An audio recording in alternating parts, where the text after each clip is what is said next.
Good day, everyone. Welcome to Mitsubishi Gateway Talisay, Cebu. I am Engel Pila, your sales agent for today. So ngayong araw na to, tatalakayin po natin kung anong meron sa Mitsubishi X-Force GT Variant 2025 year model. So, tara!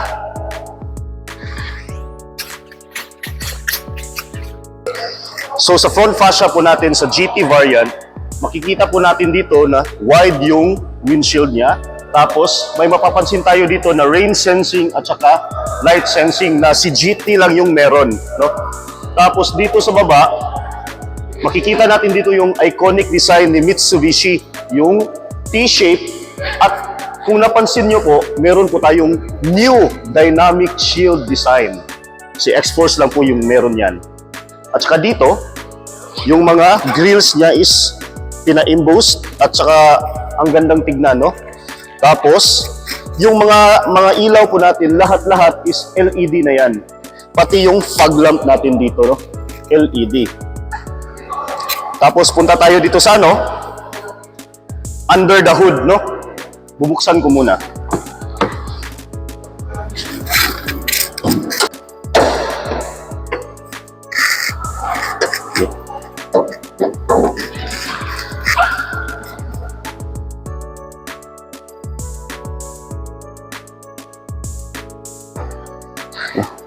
Alright, so under the hood, makikita po natin dito yung 1.5 liter Mavic gasoline engine ni X-Force na naka-CVT na po, no? So nagpuproduce po ito ng horsepower na 104.5 at saka max torque na 141 Newton meters. Basically, same lang po sila ng engine ni expander variant natin, no?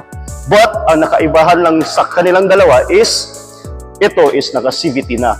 It means less shift shocks at saka mas matipid sa gas. Alright? Solid.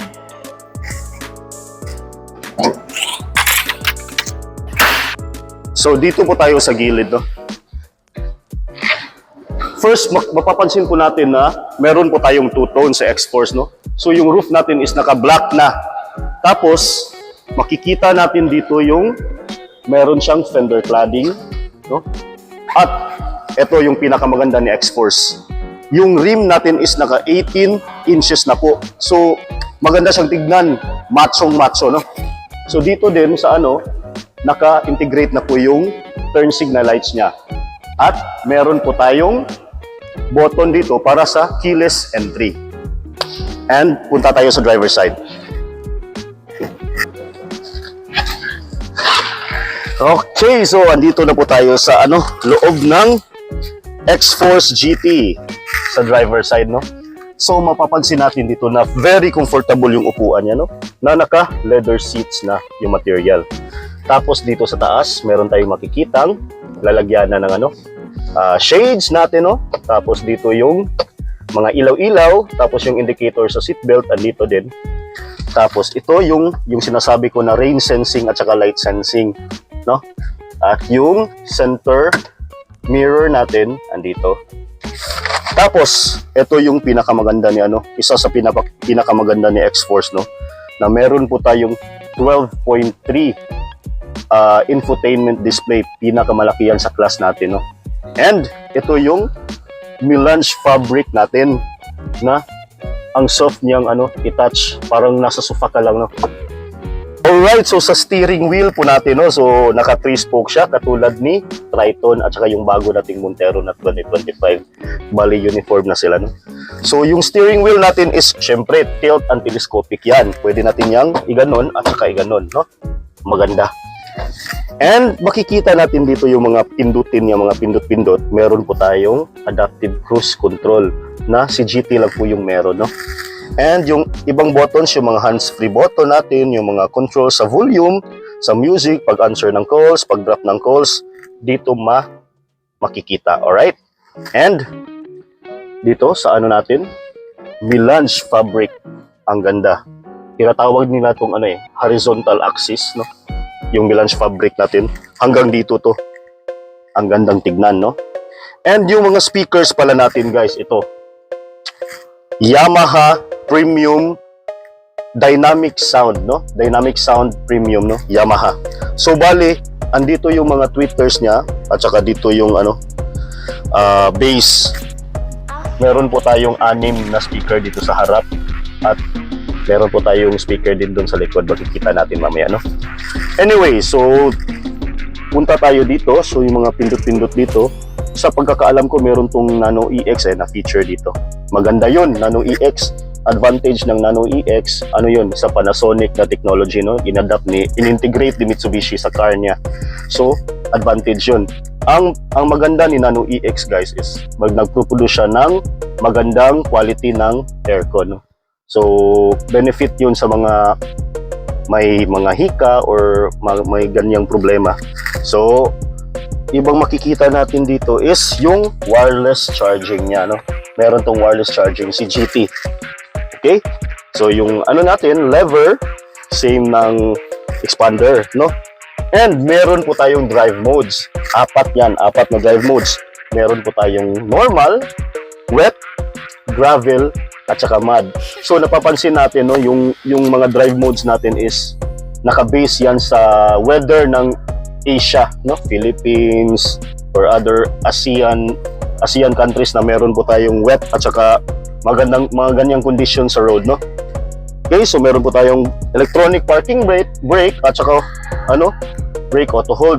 So hindi na yan bago ni Mitsubishi, but magandang feature to, right?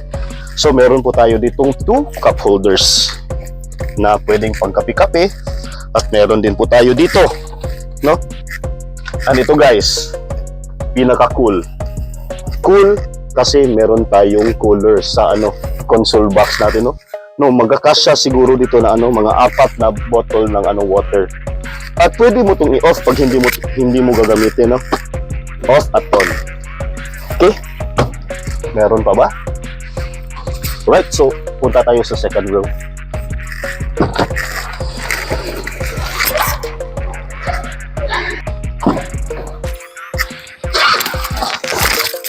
Alright.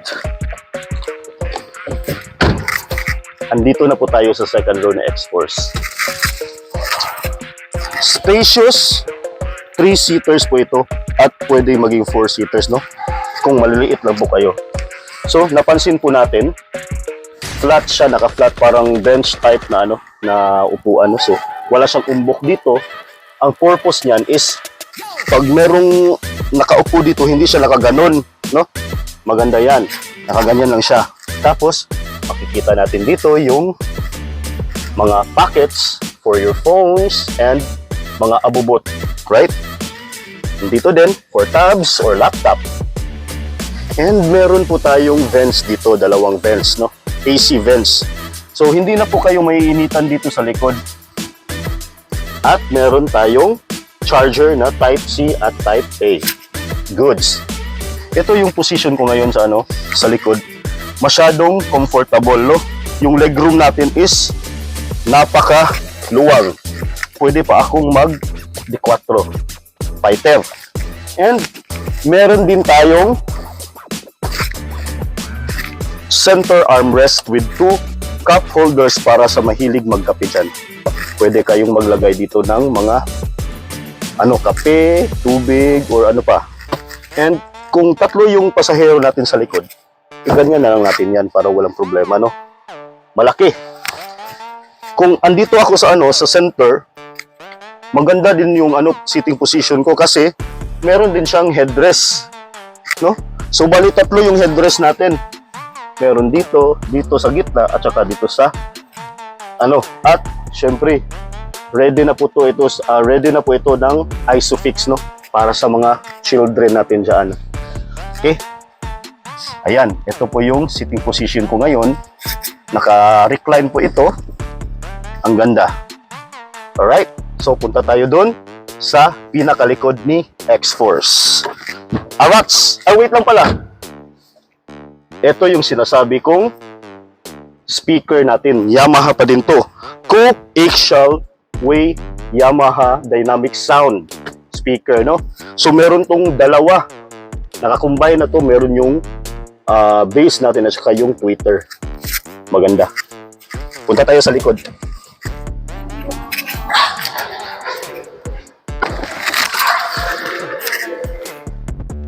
So dito po sa ano natin sa likod, meron tayong makikitang spoiler with stamp light, no? So for additional visibility. Tapos yung antenna natin is naka fin type na po siya. Tapos yung dito, makikita din natin yung identity ni Mitsubishi na naka T-shape na light, no? So sa GT po is meron po tayong tinatawag na hands-free power tailgate. Ibig sabihin yan is pwede mo niyang ganyanin, mag-up na siya, no? So very useful po pag meron po tayong mga karga. Okay? So meron din po tayong makikita dito na ano na sensors para po to sa ano rear cross traffic warning, no? So maganda din siya dito. Alright? Proceed tayo sa passenger side. Let's go!